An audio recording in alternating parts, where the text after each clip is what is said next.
Hey, welcome back, faithful politics listeners and watchers. If you're watching on our YouTube channel, thank you so much for being here. I am your political host, Will Wright, and I'm joined by your faithful host, Pastor Josh Bertram. How's it going, Josh? Doing great. Thanks, Will. And today I am so excited to talk to our guest today, Jason Bedrick, who is a research fellow in the Center for Education Policy at the Heritage Foundation, where he focuses on policies and promote education, freedom and choice, religious liberty, classical education, and restoring the primary role of families in education. And we are just so glad to have you here with us to talk about school choice. Thanks for being here, Jason. Thank you so much for having me. Yeah. I have to ask, because I ask this on most of our guests, sort of like the origin story of how you got into the field you got into. I mean, reading your quick bio does it no justice. So can you maybe just start us off by, telling us a little bit more about who you are, and then why did you get into this world of education? Sure, great question. I was originally supposed to go into the family business, which was selling furniture in New Hampshire, and I even went to a business school, my father's alma mater, Babson College, with that in mind. And then, just a couple weeks into my freshman year was 9/11. So what's the connection between 9/11 education policy? There's not a direct one, except to say that it opened my eyes to the world of politics, first, international politics, and then, domestic. And I had always loved education and had a passion for learning. And it was really in a junior year poli-sci class that I had that you had to tackle one issue. And I chose education policy. And that's where I became enamored with Milton Friedman's idea of school choice. Because I believe that the American dream and the promise of America is predicated on a notion of equality of opportunity. But if you've got some children that are assigned to a school based on the location of their parents' home, and they can only afford a home in an area that has lower quality schools, they don't have access to equality of opportunity. And so it was Friedman who said that just because there's an argument for public subsidy of education doesn't mean that the government should be running the schools, and that it would be better to have the money follow the child to the school of the parents' choice. So when I was in college, I wrote that paper. There was a bill going through the New Hampshire legislature at the time that failed by a vote of 171 to 172. And it was like devastating for me. I couldn't believe it, right? And I remember having this conversation with my professor after class, and he said, "What are you going to do about it?" And I'm like, "Well, I'm 21 years old. I'm going to go back to my dorm. I'm going to have a pizza and some beer and, play video games or something. Like, what am I going to do about it?" Yes. But that question haunted me. And so I ended up running for office as an independent originally in New Hampshire. I lost my first time around, but I won the second time around. My school choice bill went down in flames, but I came back a few years later, in grad school and working with a local think tank, and we got a school choice bill passed. And I've been working in the school choice movement for 21 years and trying to expand that to all kids in all states. So I love that. Help us understand what school choice actually is. I hear a lot about it. I hear people argue about it. I hear some people say where I should have freedom to be able to send my students my children where I want them to go, where the best thing. And then other people are where you're taking away money from underprivileged communities and populations, and it's white privilege or any number of things that can come out about it. What is school choice, and kind of demystify it for us and help us understand what it actually is. Sure. So school choice is an umbrella term that includes a wide variety of policies where the money follows the child to the learning environment of the parent's choice. At one end of the spectrum, that could be interdistrict public school choice. So you're moving from one district school to another school that is outside of your zoned district, but is still a part of the broader public school, traditional public school system. Could be charter schools. Now, charter schools are a public-private partnership. They function essentially like public schools. There's no tuition, entirely subsidized by the state, but they have their own. They're run by private organizations. Most are nonprofit. Some are for-profit, but most are nonprofit, and they have their own specific mission. So some might be classical education schools, some might be more progressive or Montessori, some might have a focus on, STEM, others might have a focus on the arts. And so you can, parents could choose one of those schools. And then if there's oversubscription, there would be a lottery. Then you've got versions of private school choice. So there's the traditional voucher. That was the first type of private school choice that Milton Friedman was arguing for more than 50 years ago. So a voucher is like a coupon. So let's say the state is providing $8,000 per pupil. So the coupon might be for $7,000. And you can take that to a private school and redeem it. And so you go to a private school with a full or partial state subsidy. Then there's also something called education savings accounts. These are the new kids on the block. They've only been around for about a decade. The funding mechanism is usually the same as with a voucher. So it's a portion of the state per pupil funding, nothing from the local school district, nothing from the feds, just the state portion. But you can use it for a wide variety of educational expenditures. So private school tuition is one, but you could use it for tutoring, textbooks, homeschool curricula, online learning, special needs therapy, and more. And you can roll over unused funds from year to year. So school choice, like I said, is an umbrella term that really encompasses all of these different options. Got it. The ESA that you talked, is that similar to like the 529 accounts, or is that different? So it's not. The name is unfortunate just because it is confusing. People think of ESA and they're usually thinking of the Coverdell or the 529 accounts that you're putting your own money into and you're saving for college. That's not what these accounts are. So a K-12 education savings account, or in Arizona, that we call them empowerment scholarship accounts. In New Hampshire, they're called education freedom accounts.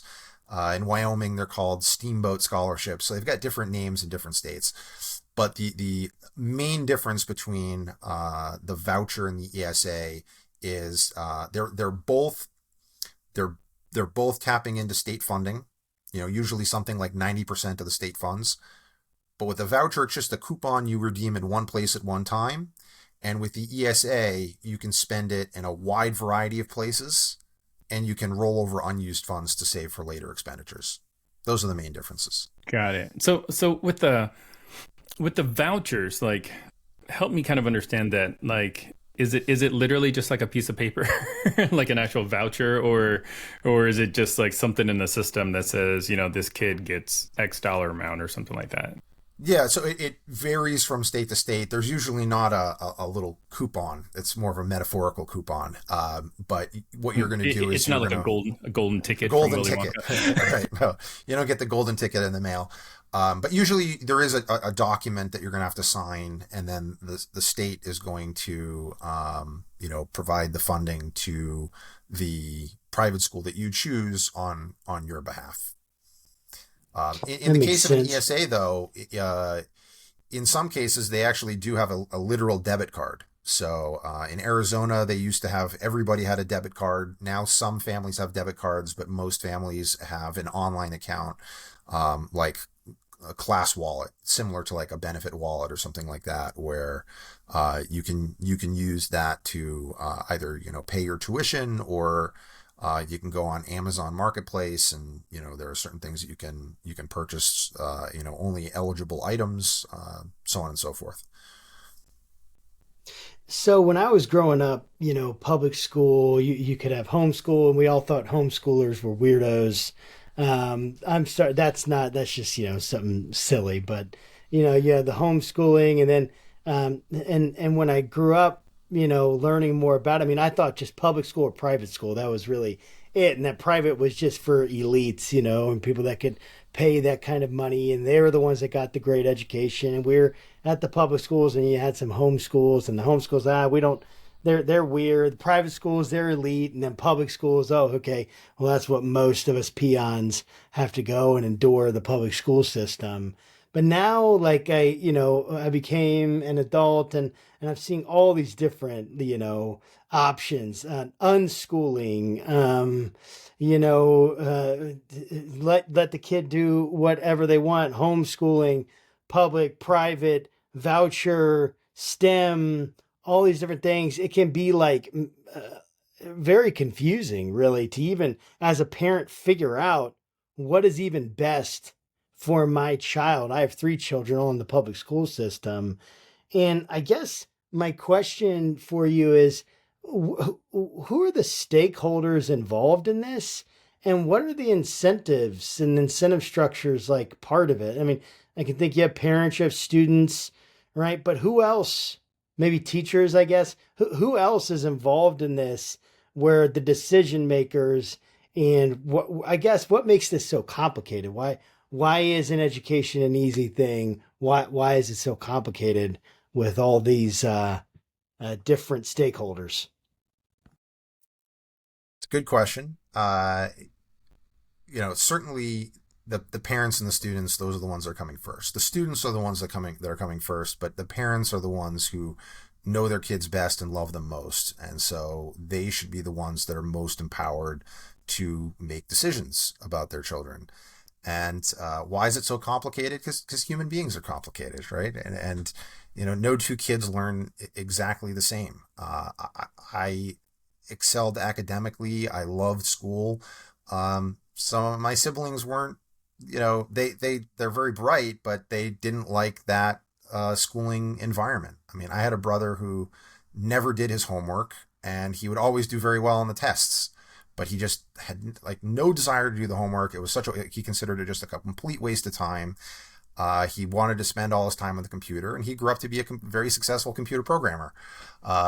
So people are complicated, and so education is complicated. And I think what we have learned, with our great public schooling experiment, and something that really hit home, especially during COVID, was that it doesn't really make a lot of sense to assign a kid to a school based on the location of his or her home. We don't do that with really any other service in our lives, right? You've got lots of different options. We don't say, okay, you live on this street, this is your doctor, right? We don't do that. So even in a given family, one child might be a great fit for their local public school. But another child's, maybe they should be in a school that's focusing on STEM. Another child, maybe they're a better fit in a Montessori school. So we want to give those options to families and just let the money follow the child.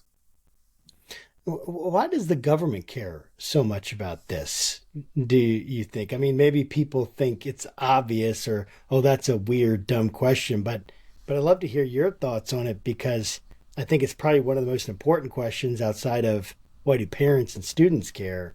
What's the government's part in this? What's their incentive in all this? I mean, so if you go all the way back to some of the founding fathers, who had argued for a subsidized education, there really wasn't a subsidized education back then. But you can look at, folks like Thomas Paine, and then later in the mid 1800s, John Stuart Mill in On Liberty. They argued that our system of self-government depends upon an educated citizenry. But not every family is financially equipped to provide their children with a quality education. And so that's where you have the argument for government subsidy, to ensure that every child, I did a great job choosing my parents, but not everyone have parents that can, that are in that situation where they can choose a good school for their kids, right? Because we don't choose our parents, we should ensure that every child gets access to a quality education, right? But that was Friedman's insight. That doesn't mean, okay, so just because there is a strong case for subsidizing education doesn't mean that the government should be the one that's actually running the schools and that we should then assign the kids to the school based in their home. Rather, let the money follow the child. So if we're going to have the government subsidy, okay, that makes sense. But let the parents choose which school is working best for their kids. And then they, based on their personal experience, can see, you know what? My child is not really doing well in the school. This is not the right fit. Let me move to a different school where they can thrive. So there is no perfect system. There are no ultimate solutions. There are only trade-offs. But we want to have the decision making at the lowest, the level that is closest to those who are directly affected. And so that would be the level of the parents. When I'll back up. We homeschooled our kids for a couple of years. My oldest had a bunch of serious medical issues. It just didn't really make sense for us to send him to public school. We were at a place financially where we were actually able to do it. We felt very blessed, and it was a good experience. But starting the homeschool process was not a very easy experience because we're like, what the heck? We're like, we looked to see what the state said. We live in Virginia, and got some resources, checked out. There's a homeschooling resource here in Virginia, Heave, Heav, a lot of Christian type content stuff, but they were a huge help to at least get us on track. All of the materials we had to find ourselves because we're like, we didn't really want to use just Christian content. We wanted to kind of diversify and, focus on art and other things. So anyways, I say all that to say the homeschooling experience was great. Our kids are already weird, so I wasn't really worried about that. I apologize to the homeschoolers out there. I don't think you're weird. It's just kind of the idea that was there. They all know. But it's like, the amount of money that we spent just to kind of get up and running, and to have activities, field trips or whatever, like it became a lot. So like how would a school choice education system help homeschooling families? Well, you can speak to homeschooling families in states that have education savings accounts like Arizona, Florida, New Hampshire, etc. There's now more than 15 states that have some form of education savings account. It helps the homeschoolers because now they get to use those same funds that they've already been paying for as taxpayers, but now it actually gets to benefit their children as well. And so each state has different rules, but in Arizona, let's say, you can use those funds to pay for your curricular materials. You can use it to, for certain field trips. So you can, you can't pay for gas and you can't pay for flights or anything like that, or a hotel stay. But you could pay for the museum tickets. Let's say you wanted to take your kids to Washington, D.C. Okay, so you're going to pay out of pocket for the flights and for the hotel, but you want to go to the Smithsonian. You want to go to some of the other museums that are in DC or see some of the sites, you can use your ESA to cover those sorts of things. Let's say, most subjects you feel you can teach your children, but when it comes to calculus, you want to hire a tutor. Okay, so you can pay for the tutoring out of pocket, or you're going to do an online class for the kids to learn Latin or French or something like that. You can pay for that with the ESA. So it really gives families the freedom and flexibility to customize their child's education. I would love to kind of switch gears to have you maybe talk about some of the concerns that at least I'm hearing about school choice. And correct me if I'm wrong, but the history of school choice wasn't always necessarily a flowery, rosy one, right? Like after Brown v. Board Education, there's a big push, keep integration, like there was a big push to not integrate. And folks like Bob Jones University and others like really pushed and advocated for school choice to kind of keep the schools separated. So like that's a dark part of the school choice past, and a lot of the critiques I hear about school choice tend to like reference that history. So I'd love for you to they maybe do reference that history, but it's an extremely distorted history. That is primarily the dark history of public schooling. It was the public schools that were segregated. So first, a few myths to bust. One is that the idea for school choice came in the wake of Board v. Brown. That's not the case. Like I said, you can trace it at least as far back as Thomas Paine, who, the author of Common Sense, who is writing about this in the 1780s, and there was no racial component to what he was talking about. He's talking just about, principles of government. Likewise with John Stuart Mill writing in On Liberty, there's no racial element there either. And Milton Friedman was already working on his seminal essay on, of course, now I'm going to forget the name of it, but on the role of government in education. That's what it's called, on the role of government in education.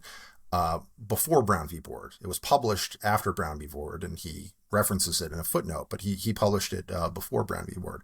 So it was not just a reaction. And if you look at that debate, there were segregationists and integrationists on both sides of the school choice debate. There were people who, there were a lot of Catholic schools that were already integrated. There were private schools, in other words, that were integrating even when the government school system was segregated.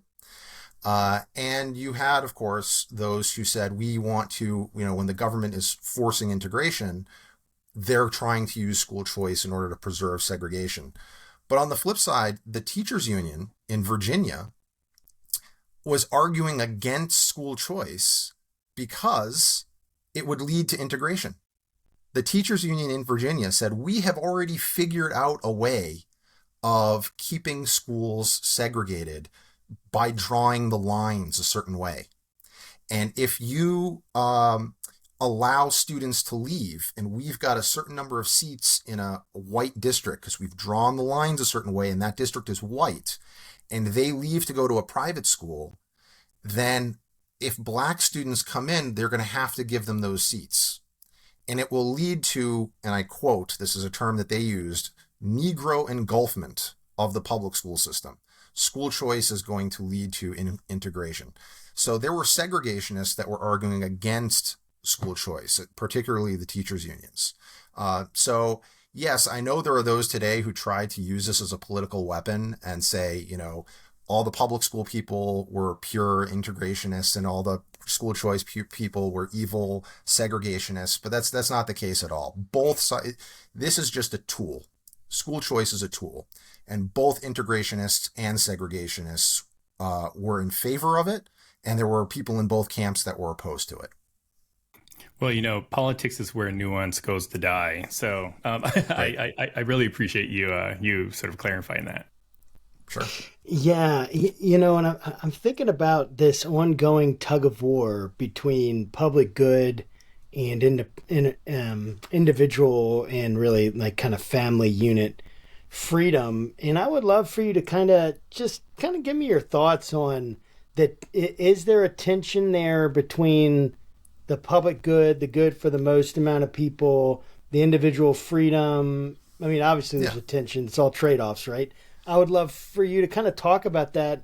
How have you managed that tension? How have certain people, like, what are those tensions when it comes to education, and what are some of the best solutions, I guess, you've seen on that? Like I said, what got me into the movement was this case that your future shouldn't be determined by your zip code.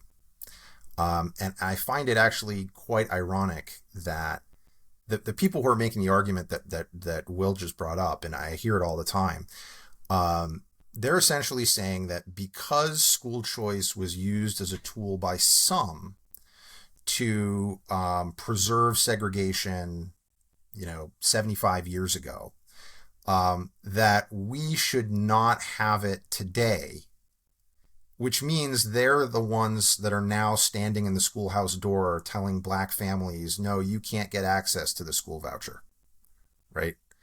We don't say that on any other thing. I mean, if you go back and you look at the history of the minimum wage, okay, there were people, the KKK argued in favor of the minimum wage because they thought it was going to set the wage level such that undesirables, by which they meant people of color and immigrants, wouldn't be able to get that wage, and so only native whites would be able to get that wage.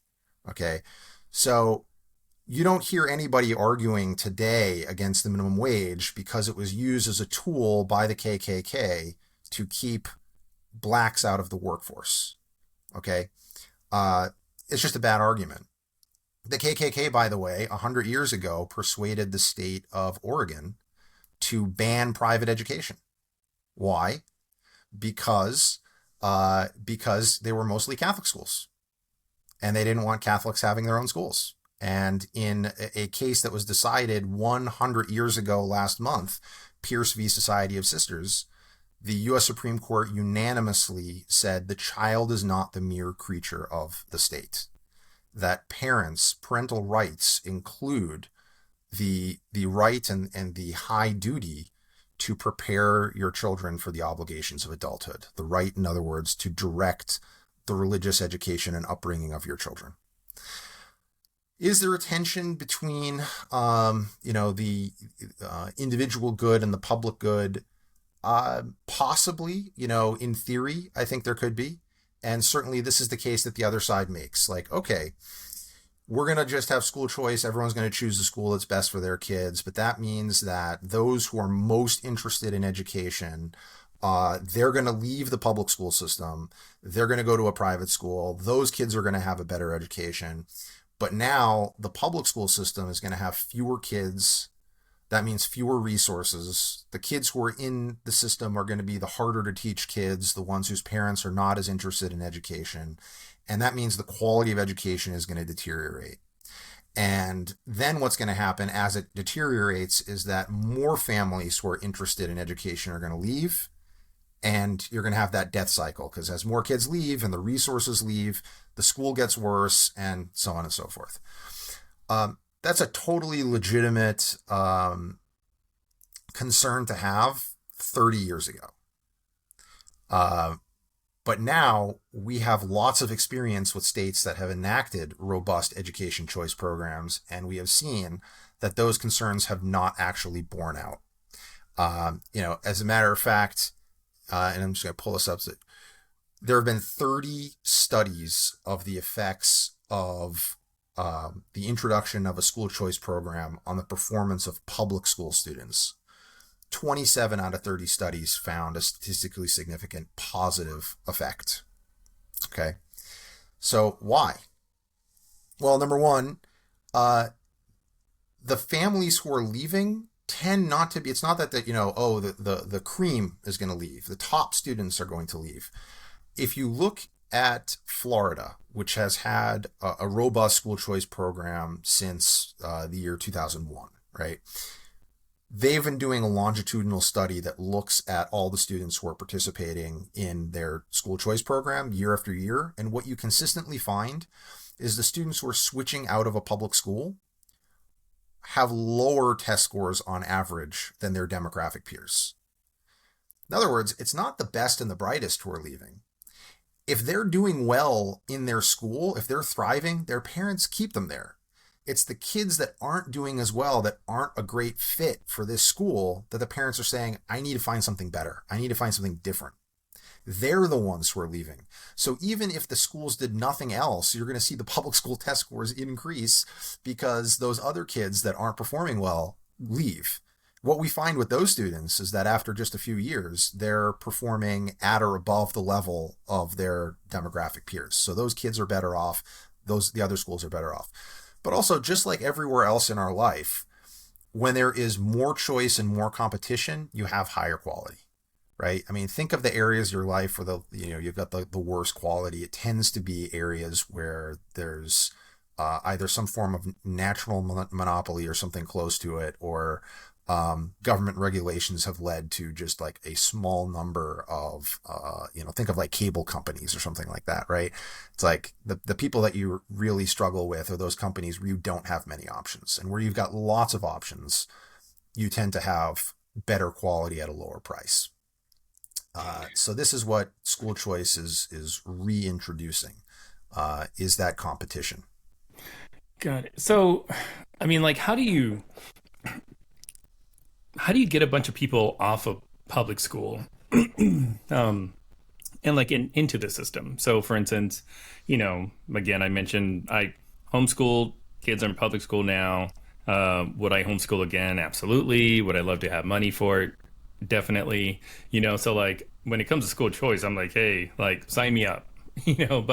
But from a logistical standpoint, I like my kids' school and I like their teachers and their principals, and I do care about them. So like, I'm not going to let that level of care, be greater than my care for my own children. But still, it's like, I couldn't tell you, I have no idea where the closest like private school or school that would accept vouchers are where I live. So like how does a parent kind of work through that, and maybe even more broadly, like how do you kind of do that careful switch from like one system, a new system, to something that everybody is already kind of, accustomed to using?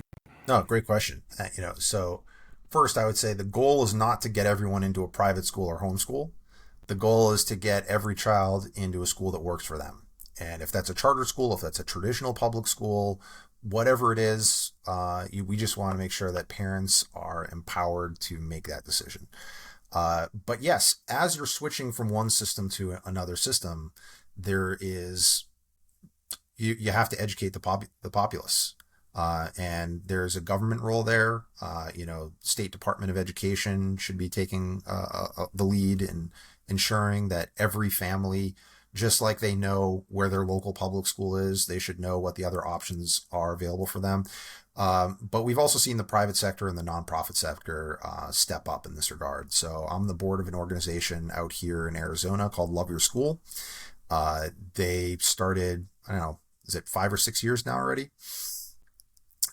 And they're operating in a few different states now, but their goal is to inform every family about their options. So you can look at loveyourschool.org, and for those states that they operate in, you put in your zip code and you can see, okay, here are all the traditional public school options in your area. And, if there's a school that you want to go to that's outside of your zoned district, you can use the interdistrict choice program in order to access one of those schools. Here are all the charter schools and how charter schools work. A lot of people don't know that charter schools don't charge tuition. They think, oh, I can't afford to go to a charter school. Like, that school sounds great, but I can't afford it. It's like, nope, there's no tuition there. Here are all the private options in your area. And you can use either the tax credit scholarship program that we have out here or the education savings accounts. Likewise, for homeschooling, there are some homeschool co-ops. Here are some other homeschool resources. Oh, and you can purchase the following things using your ESA. So yeah, we do need to get to that point where families know their options, and in a transition phase, they often don't. But there's some great research from Thomas Stewart and Pat Wolf in an article. Actually, it was an article and a book from like 2015 called The School Choice Journey.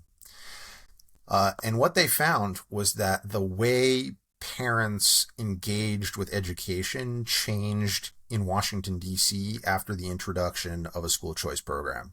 So Washington, D.C.'s program was for low-income families. So this was mostly low-income minority families. And what they found was that initially there was very low engagement with the school.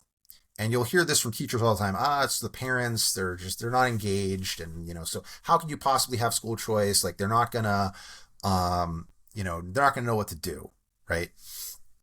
And what they found was that the level of engagement being so low was a rational response to the schools not giving parents any opportunities to make a difference. Right. So when for a long period of time, parents go to school boards and they express their views and nothing changes, parents stop going to school board meetings. Right. And what we saw again during COVID was parents that were in communities that were working fairly well for them, and all of a sudden they were shut down, and they go to the school board and they were like shocked to discover the school board did not care what they had to say. Because a lot of these school boards are elected on off-cycle elections where, the unions and the people in the system, like, they're informed and they make sure their people run, but the average parent is like not informed and they're not coming out there trying to, help them, right? So the democratic school board system essentially gives the illusion of accountability to parents, but parents woke up and found out, oh, these schools are not directly accountable to me. But what they found was that when you introduced school choice, parents started to, oh, wait, now I have an option. So they describe in the book how parents shifted to what they call consumers. So now they're looking at their variety of options. They're doing their research. Oh, okay, this school's offering me this and this school's offering me that. And then they're choosing which one and they're paying for it. So they've moved to a consumer. But then eventually they said they moved to what they call citizenship. So now they're engaged, now that they've chosen the school and they're paying for the school. And often, the voucher covers, 80%, but then they're paying some out of pocket. So they've got sort of some skin in the game, right? Now they feel like this school is accountable to me. I'm going to show up and I'm going to voice my opinion. That's the citizenship part. I'm going to voice my opinion and expect that they're going to listen and they're going to collaborate with me. And so actually the parents got more involved and engaged with their kid's school once there was this reciprocal response that the school actually cared what the parents had to say. And that came because the parents, the school leaders knew if your parents aren't happy, they're going to leave and they're going to take their money somewhere else. So we have to engage with them to make sure they're happy. In other words, you have changed the incentive structure, and therefore you have changed the dynamic of the relationship between the parents and the school. That makes a lot of sense. Sorry, I was unmuting there and I clicked the wrong thing. That's why the awkward silence. But so I'm a pastor. I teach my kids, the Bible. I teach them morals. I look at the curriculum for the schools. I look at the sex education, what they're talking about, what, my wife and I, we actually would like to know what's going on, and we would like to have an option to remove our kids if we don't really agree with what's being taught. And growing up, it wasn't as much of an issue, but now, especially, it feels like there are a lot of things that they might be taught in a public school setting that conflict with our worldview, with our a biblical worldview, Christian worldview, all that kind of stuff. And yet at the same time, right, we have, I believe in the Constitution, big time, First Amendment, separation of church and state, the free exercise clause, all of that. And I'm wondering what the tensions are with school choice and religious freedom and the separation clause, the free exercise clause, what the tensions are there. I guess I'm imagining, a Christian school, they're getting a bunch of funding now publicly because of this school choice. But then the Muslim school on the other side, or the Jewish school on the other side, or the Hindu school, now they don't really have like the same amount. And then maybe it creates its own segregation where all the Muslims, now they're going to one place, the Christians are going to one place, the Hindus are going, and the Jews, right? We might think that people, they would want their kids to be pluralist, or but they may not, right? I don't think that's necessarily a good assumption, to be honest with you. And I'm not even saying that forcing people to do it. I'm not saying I have a solution to it. I'm really wondering what are the tensions and how have they been addressed with school? Like, is there a tension there? Is what I said actually like a realistic thing, or is it kind of like, it's the leftist agenda that Will has been has been putting into my head surreptitiously. What do you think? Is there a tension there with the First Amendment and school choice in terms of religious freedom, free exercise, and all that? So I actually and think that the main tension between religious freedom is not with school choice, which embodies religious freedom. I think the tension is between religious freedom and government schooling. And that's why there was no public school system at the era of the founding. Almost all education was private. Some were subsidized. There were public subsidies in different states for private schooling, for all forms, different forms of religious schooling, by the way, as well. Now, that was mostly Christian. There were some Jewish schools in New York that were receiving public subsidy alongside the Christians, but it was mostly various denominations of Protestantism. So we would essentially be going back to a system that our founders imagined. The rise of public schooling, to some extent, spread because of the rise of nativism. As Catholics were coming to this country and bringing with them, rum, Romanism, and rebellion, there was a concern that they were going to bring their papist ideology to this country, and we need to Americanize these kids, which is to say, Protestantize these kids. And so when the Catholics said, well, you've got all these different, the common schools were non-denominational Protestant schools.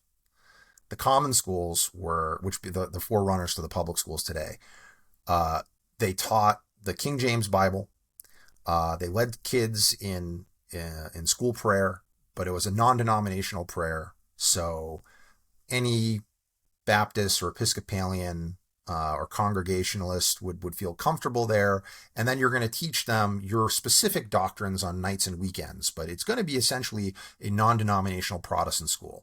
The Catholics said, well, this doesn't really work for us. We don't use the King James Bible. We don't like the form of prayer that you're using. We're happy to have you use it, but we want to do our own thing. And we think that just as our tax dollars are going to your schools, that the tax dollars should go to our schools. The Protestant majority said, whoa, wait a second. No. Our schools are non-sectarian. You're welcome to have your own private sectarian schools, your parochial schools. Wink, wink, nudge, nudge, Catholic, right? But we're not gonna subsidize those. You get no subsidy. But our schools are open to your kids. You want to send your kids to our Protestant school, we will gladly Protestantize your kids for you. Oh, sorry, I mean Americanize. We'll Americanize your kids for you, right? So I think that's where the real tension is, because schools eventually did become secularized. But first of all, there's a major loss there in the secularization, because there is no value neutral schooling. There is no value neutral education. And that, so much of what we're trying to impart to our children, the cultural transmission, the character formation, the color and content come from our own unique religious traditions. And so by banishing that from the classroom, you're leaving this incredible void, and almost a meaninglessness to their education, that you can only fill in the private sector these days. But that vacuum ends up being filled by other things. And often it gets filled by, as we've seen in recent years, a radical ideology. So look at what's been going on in Montgomery County in Maryland, right? They started by trying to teach children in their sex ed curriculum that gender is not binary, it's a spectrum, and all these sorts of things. Boys can grow up to be girls, boys can grow up to be women, girls can grow up to be men, all this kind of stuff, and they're imposing this on the children. And when parents started opting out of the sex ed curriculum, the school board worked with the administration, and then they started putting these books into the English curriculum and other parts of the curriculum. And then when parents tried to opt out of those lessons, they said, nope, no opt-outs. Logistically, it's too complicated for us, right? Now, Montgomery County, I don't know how much you know about it, but they have a high Ethiopian Orthodox population and also a pretty high Muslim population. So a combination of those two and other traditional Christians got together. They were having all sorts of school board meetings. School board didn't want to hear anything about it. School board basically shut them out. That case went all the way up to the Supreme Court, and it was decided last month that the parents had a right to opt their kids out, right? And they cited Pierce v. Society of Sisters, right? You have a right to opt your kid out of the system entirely. But then there's a question, well, what if you put your kid in the system? Can you opt out of particular lessons that violate your religious views? Now, hopefully the school will be working with the parents. But as we saw, in some cases, they weren't working with the parents, and they were teaching radical things and really shutting down. I mean, you saw in their school materials that they were, if teachers were trained that if a student were to say that they've learned at home that there are only two sexes or only two genders, they were to tell that child that statement is hurtful. Not to engage with them logically, not to, have a conversation about it, to shut it down by telling that child that what they had said is something that is hurtful. Okay. So clearly, this is an area where there's a great deal of tension between religious liberty and government schooling. A system of choice where you can choose a school that aligns with your values and a school that reflects your religious tradition, I think that sort of system is in the best tradition of America's freedom and pluralism. We were a country that was born in religious liberty, and you had all sorts of, at the time, mostly Protestant denominations and a handful of Jews and Catholics, and then over time, Muslims and Hindus and Sikhs and all sorts of other religions. I think as we are young, that's the time to foster and cultivate attachment to a particular tradition. But in a system where you recognize I get to choose a school that reflects my values and you get to choose a school that reflects your values, right? That's where the toleration comes from. And now, interestingly, there's been a lot of research on this too, also from, again, Patrick Wolf, on a wide variety of issues related to civics. And most importantly, a question of political toleration, because that's your concern. Are we going to balkanize, or can we have a system where everybody has their own faith traditions with their own school systems, but still forge American systems? American citizens. And interestingly, what they found was that a wide variety of measures, including patriotism, the private sector outperformed the public sector. And religious schools did particularly well, including in political toleration. Just one example of a study, how are they measuring political tolerance, right? What they do is they ask the person taking the person they're interviewing, they ask them to identify the group that they like least. Okay, now you should be happy to know that overall, the group that is least liked is the KKK. Okay, but among Hispanics, the least liked group was LGBTQ activists. That was the group they liked the least. Okay, now for this group of Hispanics, the question was, you asked them on a wide variety of these issues. Do you think the people that are in this disfavored group, should they have freedom of speech? Should they be able to hold a public rally at the town hall? Should they be able to have the right to vote, the right to be a teacher in a public school, right? You have a whole long list of things like this. Hispanics who had gone to a Catholic school were significantly more likely to display political tolerance to this disfavored group than those who had gone to the public schools. Now, wait a second. You might think it would be exactly the opposite. If you're going to go to a Catholic school and the Catholic Church's teachings on sexual morality are very clear, you would think they would be even less tolerant. But no, there they learn, hate the sin but love the sinner. They learn that we treat people, we respect people because they're created in the image of God. And even if we disagree with their views, We have to respect them as individuals and respect their rights. And so the ones who were exposed to a robust Catholic education, even if maybe their views on sexual morality were even stronger, I mean, we don't know. That wasn't one of the things that was questioned. But even if we, it's not a bad assumption to make. Nevertheless, they were the ones that displayed more political tolerance. So I do believe that we can have an American society. I mean, religious liberty is the first freedom for a reason, not just because, it was put first in the U.S. Constitution, in the Bill of Rights for a reason. And that is because we have this great national story of our, national forefathers crossing an ocean in order to worship God according to the dictates of their conscience. And we recognize as Americans that if we want that for ourselves, we've got to respect the rights of others to worship God in their way as well. So I think that school choice is the system that best respects and reflects that freedom and pluralism that our nation stands for, much more so than government schooling.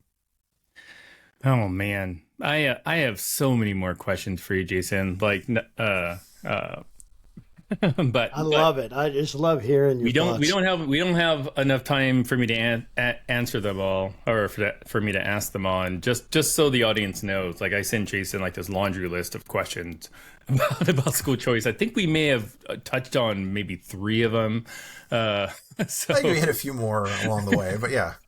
Because so I want to, this would be my last question just for Sure. the time we have is the One Big Beautiful Bill just passed, had some school choice provisions I think in it. Could you like maybe break down what those school choice provisions were and how people can expect to see that impact their lives?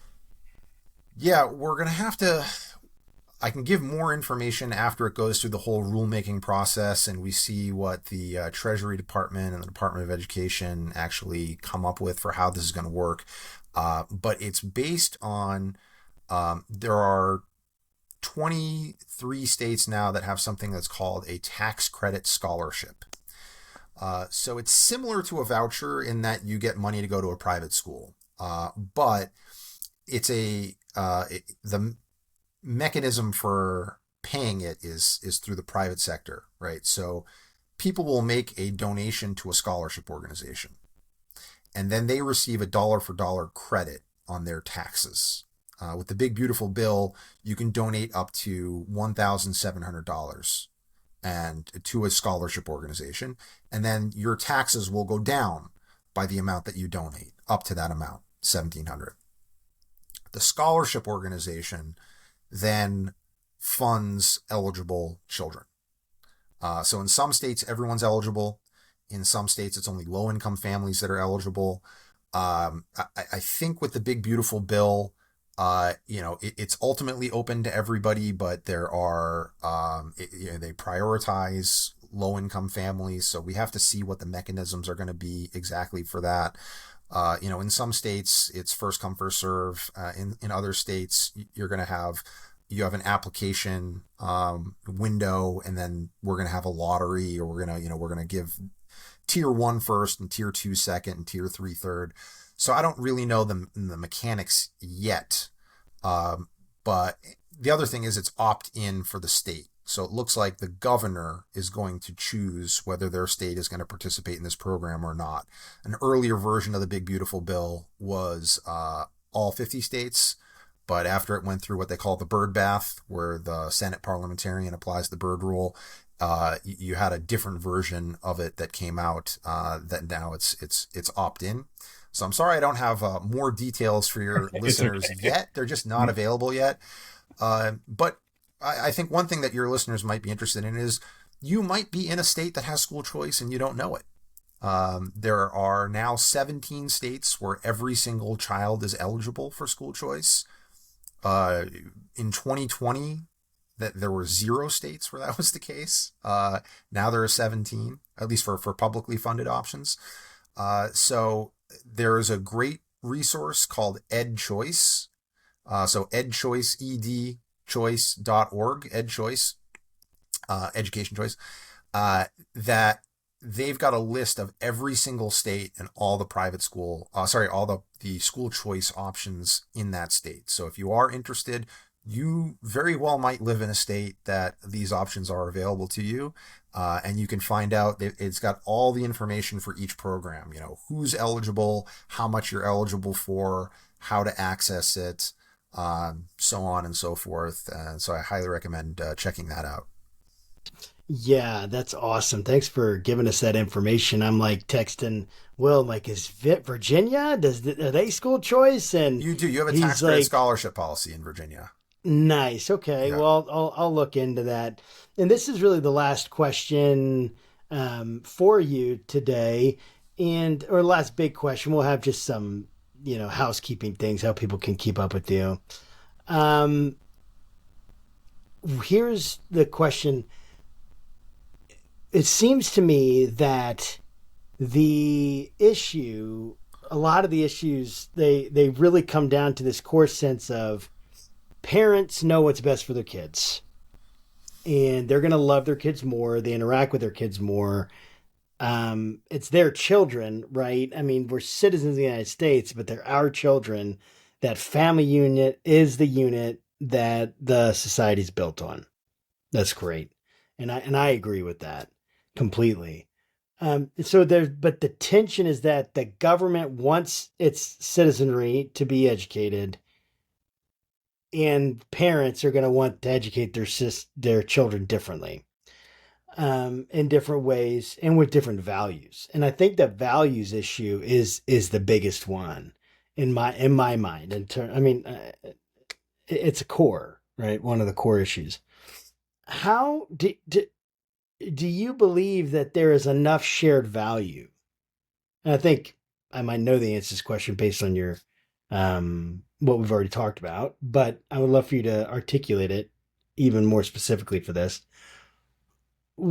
Can we get to a place where there is shared values enough that this works, where we don't need a government telling us what those values are, essentially, but we have enough shared?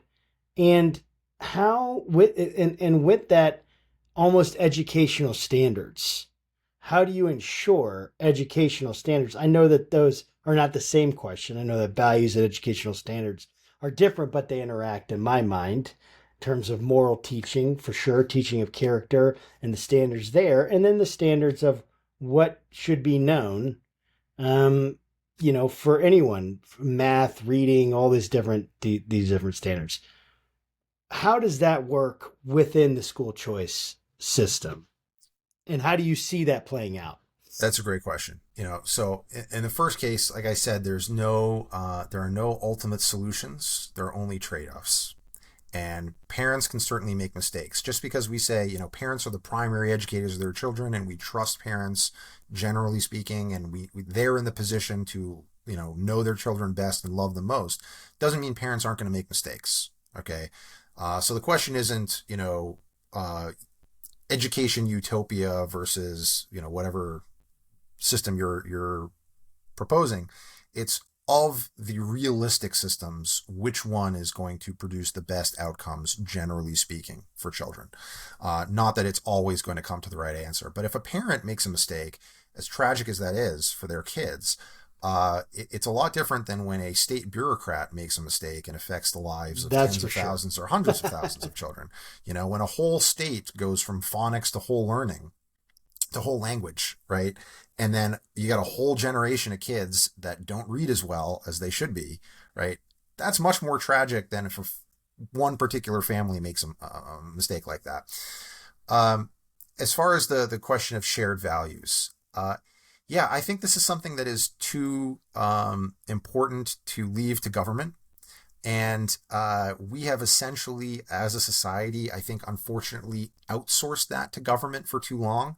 But the government, because for understandable reasons, is trying to avoid controversy, and the schools have secularized and they're appealing to the lowest common denominator. They are not providing that, robust set of values that we really want. And then it's left to parents on nights and weekends to do that. And that's bad enough when the government is in a system where there's a vacuum. But when that vacuum is filled by ideas and values that are contrary to what parents want, then you're in this conflict with the school. Instead of the school bolstering what you're teaching them at home and bolstering what you're learning in your house of worship, you're now in a more adversarial relationship, and that's a problem. But I do believe that we can get back to a system where there's enough shared values. There's always going to be conflict. We are always going to have political conflict. We are always going to have different political values. And that's okay, and that's healthy, and that's important. I mean, you go back to the founding era, you had the Federalists, you had the Anti-Federalists. That will continue on until eternity, and that's okay, as long as there is a shared core. Right? As long as we're all committed to liberty and equality and justice, we might have different ideas of how to order those priorities. We're going to have different ideas of what exactly those things mean, but there does have to be that shared core. But I think that shared core is pre-political, meaning it's coming from society, not from the government. And so we shouldn't be counting on the government to educate our children in those values. I've been involved in a project called the Phoenix Declaration, named not just for the city where we announced it, but for the mythical bird that rises from the ashes of its former self. It recognizes that education is about a lot more than just job training. You know, the term I hate the most these days is college and career ready, because like that has become the goal of education, is that we should be college and career ready. Sure, that's important, but it's not the most important thing that our school system should be doing, right? I'm not just looking for the school to help me forge good workers. We want good citizens, good neighbors, good friends, good people, right? So we want schools that are teaching children and encouraging children to pursue the good, the true, and the beautiful. We want schools that take character formation seriously. We want schools that take cultural transmission seriously, and schools that take citizenship seriously. And I feel like the public school system has not been doing a great job of those things. And so the Phoenix Declaration, it sort of reorients how we think about education, how schools, how parents, how school boards, how policymakers at the local, state, and federal level think about education, and then we should restructure the system based on that. School choice has a huge role to play there. If we believe that parents are the primary educators of their children, they should be able to choose a school that aligns with their values and that works best for their kids. But that doesn't mean that we're going to abandon the public school system. The public schools, most kids are still in the public school system and probably will be for the foreseeable future, even in states with universal school choice. So we've got to care about what those public schools are teaching and how they're teaching it. And parents need to get much more involved at the school board level or working with private school administrators.